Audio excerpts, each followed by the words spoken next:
சந்தித்தோமே கனாக்களில் சில முறையா பல முறையா அந்திவானில் உலாவினோம், அது உனக்கு நினைவில்லையா?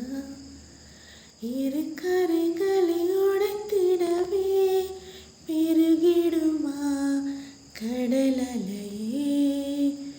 இரு இரு உயிர் தத்தளிக்கையில் வழி சொல்லுமா கலங்கரையே?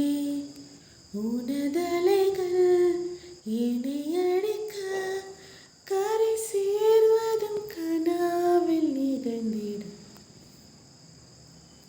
அனல் மேலே பனித்துளி அலை பாயும் ஒரு கிளி, மரம் தேடும் மழைத்துளி இவள் தானே இவளினி. இமை இரண்டும் தனித்தனி உறக்கங்கள்